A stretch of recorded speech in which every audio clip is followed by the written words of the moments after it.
ભણું છું અને 7મામાં ભણું છું. તારું નામ નહીં સંભળાયું. તન્વી દેવદત્ત. નામ શું છે ખાલી નામ તો? દેવદત્ત. દેવદત્ત. સરસ. ગમે છે તને તારું નામ? હા. ગભરું પડે છે તને કેવું ગયું? ખાલી દેવ કહેશ તો ચાલે? તારું નામ દેવ છે એમ કહીશ કે તને આખું નામ કેવું ગમે છે? દેવદત્ત. ઘણું પૌરાણિક નામ છે દેવદત્ત. ગમ્યું તને અમે આવ્યા તો?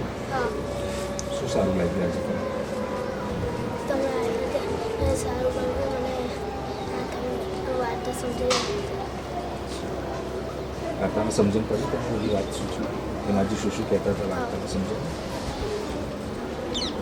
વિચાર નવા શબ્દો પણ તને કાને પડ્યા હશે ને આજે વાર્તા સાંભળવા તને યાદ છે કયા શબ્દો પડ્યા નવા કે તું શીખ્યો એવી કહી શકે મને તો મારા છે એ વાર્તામાં થોડી થોડી સમજ પડી પણ થોડા શબ્દો જે રીતના જળચર કરીને એક શબ્દ વાપર્યો તો તને કાને પડ્યો હોય તને સમજાયું એનું કા શું એનો અર્થ થાય છે કે જળમાં જે ફરે એ જળચર પછી બગલા મારવા માટે પણ 2-3 શબ્દો વાપર્યા હતા ખબર છે શું હતા દંભી એ બધા શબ્દો તને સમજ્યો એનો અર્થ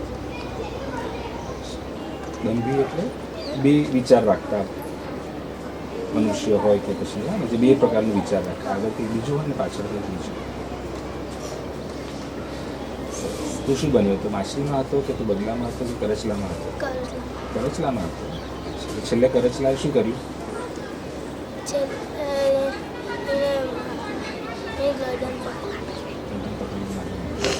જો એને ના મારવાનું હતું તો શું કરત કરચલા પાસેથી બીજો કોઈ ઉપાય હતો